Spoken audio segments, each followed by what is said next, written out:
வணக்கம். மீண்டும் ஒரு புதிய பதிவில் உங்களை சந்திப்பதில் பெருமகிழ்ச்சி அடைகின்றேன். நாம் மனிதர் ஆப்பிரிக்காவில் வந்தது பற்றி விரிவாக பார்த்துவிட்டோம். இப்பொழுது நம்முடைய தமிழ் வரலாற்றிற்குள் செல்லக்கூடிய இந்த காலம் வந்துவிட்டது. தமிழ் வரலாற்றை பற்றி நாம் பேச வேண்டும் என்றால் நம்முடைய முதல் அடியே, நம்முடைய முதல் நடவடிக்கையே நம்முடைய மூவேந்தர்களை பற்றி பேசுவதாகத்தான் இருக்கும். மூவேந்தர்கள் சேர, சோழ, பாண்டியர், இவர்களைத்தான் நாம் மூவேந்தர்கள் என்று அழைக்கின்றோம். இவர்களை நமது வரலாற்றில் முடிவுடை மூவேந்தர் என்றும் கூறுவர். முடிவுடை என்றால் கிரவுன் என்று ஆங்கிலத்தில் கூறுவார்கள். பழந்தமிழகத்தில் இந்த மூவேந்தர்கள் தவிர பல சிற்றரசுகள் இருந்தாலும் முடி அணியக்கூடிய அந்த உரிமை இந்த மூவேந்தர்களுக்கு மட்டும்தான் இருந்தது என்று கூறுவார்கள். நாம் தமிழக வரலாற்றை உற்று நோக்குவோமானால் இந்த மூவேந்தர்களோடு இவர்களுக்கு கட்டுப்பட்டோ அல்லது இவர்கள் சார்ந்த சமயத்திலோ பல சிற்றரசுகள் ஆட்சி செய்திருக்கின்றார்கள்.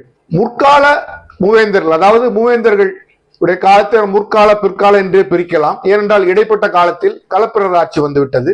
இந்த முற்கால மூவேந்தர் ஆட்சி காலத்தில் அதியமான் மரபினர் ஒரு மிகப்பெரிய ஒரு வம்சத்தினராகவே இருந்திருக்கின்றனர். அதே போல் பிற்கால மூவேந்தர் காலத்தில் பல்லவ வம்சத்தினர் ஒரு மிகப்பெரிய மரபினராகவே இருந்திருக்கின்றனர். எனினும் தமிழகத்தை தொடர்ந்து பெருவாரியாக வெளியாபத்துகளிலிருந்தும் ஒருங்கிணைந்தும் ஆட்சி செய்தவர்கள் இந்த மூவேந்தர்களே. தமிழகம் என்று நாம் கூறும் பொழுது இன்றைய தமிழகத்தையும் கேரளத்தையும் சேர்ந்தேதான் கூற வேண்டியிருக்கின்றது. இதில் பாண்டியர்கள் தென் தமிழகத்தையும் கேரளத்தில் சில பகுதிகளையும், சோழர்கள் வட தமிழகத்தையும், சேரர்கள் இன்றைய கேரளா என்று கூறப்பட்ட பகுதியையும் தமிழகத்தில் சில பகுதிகளையும் ஆட்சி செய்திருக்கின்றனர். இவர்கள் தொடர்ந்து நமது தமிழகத்தை ஆட்சி செய்ததனால் தமிழகத்தில் ஒரு சேர ஒரே மாதிரியான ஆட்சி முறை பல ஆயிரம் ஆண்டுகள் இருந்திருக்கின்றது. இவர்களுடைய சிறப்புகள் என்ன? நெறி தவறாமல் ஆட்சி செய்வது. ஏறக்குறைய இந்த மூன்று பேரரசர்களுமே தமிழ் மொழியை வணங்கி தமிழ் மொழி வளர்ச்சிக்கு பல்வேறு விதங்களில் பாடுபட்டிருக்கின்றனர். இதனால் பாண்டியர்கள் சங்கம் வைத்து வளர்த்தாலும் மற்ற இரு மூவேந்தர்களுமே தமிழ் மொழியின் வளர்ச்சிக்கு பெரிதும் பாடுபட்டு இருக்கின்றனர். அல்லது புலவர்களையும் பாணர்களையும் பெருவாரியாக புரவலர்களாக இருந்து பாதுகாத்திருக்கின்றனர். இந்த மூன்று வம்சங்களும் தான் வெளி அரசர்கள் தமிழகத்தை தாக்காது அரணாக அமைந்து தமிழகத்தையும் தமிழகத்தின் நாகரீகத்தையும் நமது பண்பாட்டையும் காத்த பெருமைக்குரியவர். இந்த மூவேந்தரில் முதலாவதாக யார் இருப்பர்? நாம் சேர, சோழ, பாண்டியர் என்று கூறினாலும் முதலாவது வம்சம் பாண்டிய வம்சம் தான். பாண்டியன் என்ற பெயர் ஏன் வந்தது?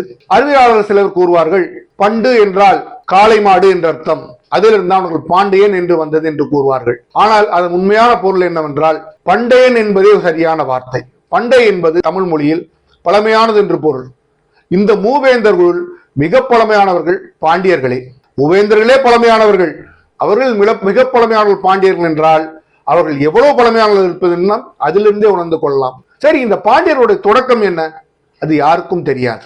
இந்த பாண்டியர்கள் தான் கடல் சூழ்ந்த குமரி கண்டத்தை ஆண்டிருக்க வேண்டும் என்பதுதான் நம்மவர்களால், நம் தமிழ் அறிவியலாளர்களால் ஏற்றுக்கொள்ளப்பட்ட ஒரு விஷயமாக இருக்கின்றது. இந்த பாண்டியர்களுடைய ஆளுமை பகுதி அந்த காலத்தில் குமரிக்கண்டம் முழுவதும் தாமிரபரணி ஆற்றிலிருந்து வைகை ஆற்று வரையும் இருந்திருக்கின்றது என்று கூறுகின்றனர். அதற்கு மேற்பட்ட பகுதியை, தமிழக பகுதிகளை, வடபகுதிகளை சோழ அரசர்கள் ஆண்டிருக்கின்றனர்.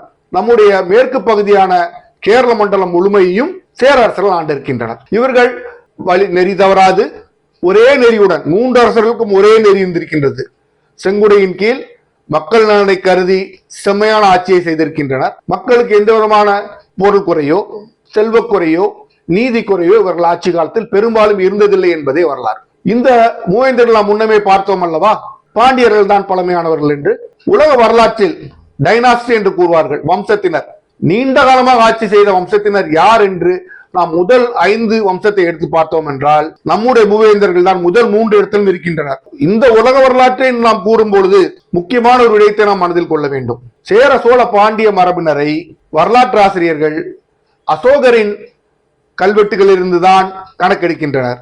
அதாவது அசோகர் தன்னுடைய கல்வெட்டுகளில் தன்னுடைய தென் பிராந்தியம், தன்னுடைய தென் பகுதியின் நெய்பர்ஸ் என்று கூறுவார்கள், அண்டை நாடுகளாக சேர, சோழ, பாண்டியரை கூடியிருக்கின்றனர். அதில் அவர் கேரள புத்திரர் என்றே கூறுகின்றார். சேரா என்ற வார்த்தையிலிருந்தான் கேரளா என்ற வார்த்தை வந்தது. சேரளன் தான் கேரளாவாக மாறிற்று என்றும் கூறுவார்கள். இதிலிருந்துதான் வரலாற்று ஆசிரியர்கள் நம்முடைய மூவேந்தர்கள் காலத்தை கணக்கு செய்ய தொடங்குகின்றார்கள். ஏனென்றால் அதற்கு முன்பு வரலாற்று ஆதாரம் எதுவும் இல்லை என்று நாம் ஒன்றை மனதில் கொள்ள வேண்டும். அசோகரின் காலத்தில் அவர் கல்வெட்டில் தென்னாடுகளாக இவை குறிக்கப்பட்டிருக்குமாயின் அதற்கு முன்பு பல நூற்றாண்டுகள் இவை அந்த இடத்தில் இருந்திருக்க வேண்டும் என்பதை நாம் மனதில் கொள்ள வேண்டும். அதிலும் பாண்டியர்களை, குறிப்பாக மிகவும் பழமையான பாண்டியர்களை கிமு 4ஆம் நூற்றாண்டிலிருந்தே குறிக்கின்றனர். பாண்டியர்கள் ஆட்சியானது கிமு 4ஆம் நூற்றாண்டிலிருந்து கிபி 1618 வரை தொடர்ந்திருக்கின்றது. அதிலும் அந்த முக்கிய கிளை 1310 அல்லது 1311 வரை மாலிக் கஃபூர் மதுரையை கைப்பற்றும் வரை அந்த ஆட்சி தொடர்ந்திருக்கின்றது. அதற்கு பின்பு தென்காசி பாண்டியர்கள் என்பார்கள், அவர்கள் ஆட்சி 1618 வரை தொடர்ந்திருக்கின்றது. இப்படி நாம் உத்து நோக்குவோமானால் கிட்டத்தட்ட அறிந்த வரலாற்றில், அதற்கு முன்புள்ள வரலாறு இல்லை என்றாலும் அறிந்த வரலாற்றிலேயே 2018 ஆண்டுகள் கோலோச்சி இருக்கின்றனர் பாண்டியர்கள். இதுதான் உலகத்திலேயே ஒரு வம்சம் அதிகமாக ஆட்சி செய்த காலம். இவர்களுக்கு பின்பு சோழர்கள் வருகிறார்கள். சோழர்களுக்கும் மறுபடியும் அந்த அசோகரின் காலத்திலிருந்தே, அதாவது 3ஆம் நூற்றாண்டிலிருந்தே காலம் எடுத்துக் கொள்ளப்படுகின்றது. கிமு 3ஆம் நூற்றாண்டிலிருந்து கிபி 1279 வரை, அதாவது 1579 ஆண்டுகள் தொடர்ந்து ஆட்சி செய்திருக்கின்றனர் சோழர்கள். இவர்களே இரண்டாவது அதிகம் தொடர்ந்து ஆட்சி செய்த மரபினர். சேரர்களை பொறுத்தவரை மீண்டும் அவருடைய தொடக்க காலம் அசோகரின் அந்த கல்வெட்டிலிருந்து எடுத்துக் கொள்ளப்பட்டு அவர்கள் பல மரபினராக பிரிந்தாலும் 13ஆம் 13ஆம் நூற்றாண்டு வரை அவர்கள் ஆட்சி செய்திருக்கிறார்கள் என்றே வரலாற்று ஆசிரியர்கள் கூறுகின்றனர். அவர்களும் ஏறக்குறைய 1500 ஆண்டுகள் தொடர்ந்து ஆட்சி செய்திருக்கின்றனர். இவர்களுக்கு அந்த நெடுநீண்ட காலமாக ஆட்சி செய்த மரபினர்கள் 3வது இடம் கிடைக்கின்றது.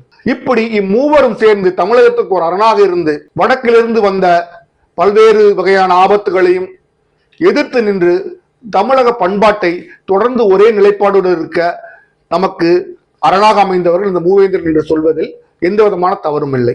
அதில் அசோகரின் தந்தையான பிந்துசாரர் காலத்தில் அவர்கள் மௌரியர்கள், உலகத்திலேயே மிகப்பெரிய சாம்ராஜ்யம், அதாவது இன்று உலகத்தில் உள்ள மிகப்பெரிய சாம்ராஜ்யத்தை எடுத்துக்கொள்வோமானால் முதலாவது என்றால் பிரிட்டிஷ் பேரரசு வரும். அதில் முதல் 5 அல்லது 6 மிகப்பெரிய சாம்ராஜ்யங்கள் மௌரிய சாம்ராஜ்யம் ஒன்றாக இருக்கும்.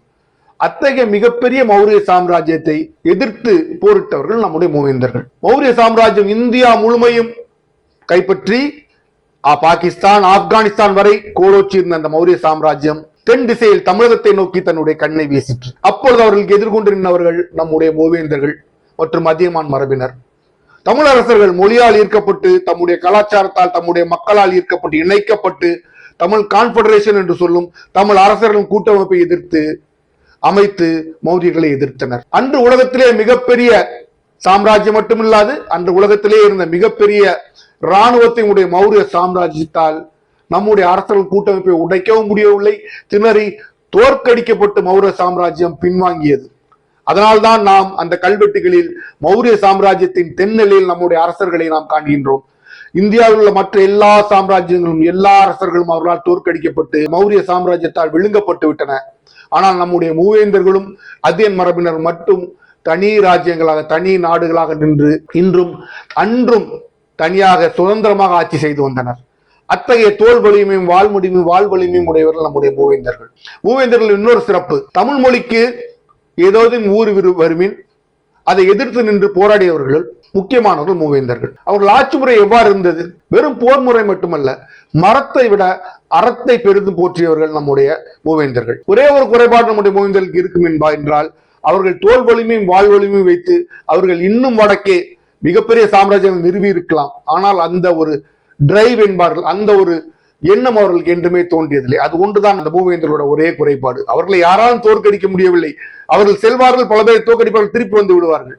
ஒரு சாம்ராஜ்யம், நமது எல்லையை தாண்டி ஒரு சாம்ராஜ்யம் அமைக்க வேண்டும் என்ற ஒரு பெரிய கனவு நம்முடைய மூவேந்தர்களுக்கு பிற்கால சோழர்களை தவிர வேறு யாருக்கும் அவ்வளவாக இருந்ததில்லை. அதனால்தான் அவர்கள் ராஜ்யம் அந்த சுருங்கிய நிலையிலே இருந்தது. இந்த மூவேந்தர்கள் ஆட்சி எவ்வாறு இருந்தது? கற்றோருக்கு மிக சிறப்பும் மானியமும் விளங்கப்பட்டு வந்தது. அதை நாம் எவ்வாறு அறிவோம்? ஒரு அரசவையில் அமைச்சரை விட அரசனுக்கு அடுத்த அல்லது அரசனுக்கு நிகரான பதவி யாருக்கு இருந்தது தெரியுமா? அவை புலவனுக்குத்தான் இருந்தது. அந்த காலத்தில் கல்வி என்பது புலவர்களிடம்தான் நாம் அறிகிறோம். அவை புலவன் என்பவன் அரசனுக்கு சில சமயம் கூறுவார்கள், அரசனுக்கு இணையான அரியணையில் அமர்கின்ற ஒரே தகுதி அவை புலவனுக்கு மட்டும்தான் உண்டு. வெறும் கல்வி சார்ந்த விஷயங்களில் மட்டும் அரசன் அவை புலவரை கலந்தாலோசிப்பதில்லை. போர், யுத்தம், அமைதி, எந்த ஒரு சூழலையும் அரசன் தனக்கு ஒரு சந்தேகம் வரும் என்றால் அவை புலவனைத்தான் அன்று அவன் கலந்தாலோசித்து மக்களுக்கு எது நல்லது என்பதை மனதில் வைத்து அவர்கள் தீர்மானம் எடுத்திருக்கிறார்கள். நீங்கள் சொல்லலாம், அமைச்சர் இல்லாமல் அவை புலவரை தேர்ந்தெடுத்து என்ன பெரிய வித்தியாசம் என்று இருந்திருக்கின்றது. ஏனென்றால் அவை புலவர்களுக்கு என்றுமே அரசியல் பார்ப்பதில்லை. அவை புலவர்கள் என்றுமே மக்களின் நலனை மட்டும்தான் கருதி இருக்கின்றார்கள். ஒரு விடயத்தில் மக்களின் நலன் என்னவாக இருக்கும் என்பதை மட்டுமே மனதில் வைத்து அவை புலவர்கள் அரசருக்கு ஆலோசனை நல்கியிருக்கிறார்கள். இதை நாம் வரலாற்றில் பல இடங்களில் பார்த்திருக்கின்றோம். அவர்களுடைய ஆலோசனை ராஜதந்திரமாக இல்லாமல் மக்கள் நலை கருதியே இருந்திருக்கின்றது. இந்த அரசு முறைதான் நம்முடைய மூவேந்தர் அரசாட்சி மற்றவர்கள் வித்தியாசப்படுத்தி காண்கின்றது. அவருடைய ஆட்சி முறையில் மக்கள் செவ்வனை இருந்தால் எவ்வாறு கூறுகிறீர்கள்?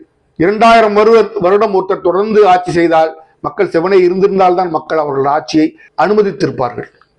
அந்த பெருமை நம்முடைய மூவேந்தர்களுக்கு என்றுமே உண்டு. இதில் சோழ வம்சத்தை பற்றி நாம் பார்ப்போம் என்றால், வரலாற்று ஆய்வாளர் கூறியது அதை தொடங்கியவர் இளஞ்சேட் சென்னி என்றும், அதன் கடைசி அதாவது முக்கிய பிரான்ச் மெயின் பிரான்ச் என்று சொல்வார்கள், முக்கிய கிளையில் கடைசி அரசன் 3ஆம் ராஜேந்திரன், அதாவது 1279 3ஆம் ராஜேந்திரன் பாண்டிய வம்சத்தினால் தோற்கடிக்கப்பட்டு சோழ வம்சம் முடிவடைகின்றது. ஆனால் சோழர்கள் பிற வம்சங்கள் உண்டு. ரேநாட்டு சோழர் என்று பல சின்ன, நெல்லூர் சோழர் என்று பல சின்ன சின்ன பிரிவுகள் உண்டு. அவைகள் தொடர்ந்து என்பது நமக்கு தெரியாது. அதே போல் பாண்டியர்கள் எடுத்தோம் என்றால், பாண்டியர்கள் நெடுஞ்செழியன் தான் முதலாவது பாண்டியன் என்று நமக்கு வரலாற்றில் கிடைக்கப்பட்ட கல்வி. நெடுஞ்செழியன் தான் முதலாவது பாண்டியன். கடைசி பாண்டியன் வரகுணவர்ம பாண்டியன் என்று கூறுகின்றார்கள்.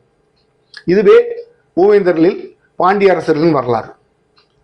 இந்த மூவேந்தர்களால் தான் தமிழக அரசும் தமிழ் மக்களும் நம்முடைய நாகரிகமும் நம்முடைய பண்பாடும் நம்மளுடைய மொழியும் நம்முடைய மக்கள் வாழ்வும் மேம்பட இந்த மூவேந்தரில் இருந்தது நமக்கு ஒரு மிகப்பெரிய அரணாக அமைந்தது என்று சொல்வது தவறாக இருக்காது. நம்முடைய முனி வரக்கூடிய பதிவுகளில் இந்த மூவேந்த அரசர்களில் மிகச்சிறந்த அரசர்கள் யாவர், ஒவ்வொரு வம்சத்திலும் யார் ஆட்சி செய்தார்கள், அந்த அவர்கள் ஆட்சி காலம் எப்படி இருந்தது என்பதையும் நாம் விரிவாக காண்போம். மீண்டும் ஒரு புதிய பதிவில் உங்களை சந்திக்கும் வரை உங்களிடம் விடைபெறுகிறேன். வணக்கம்.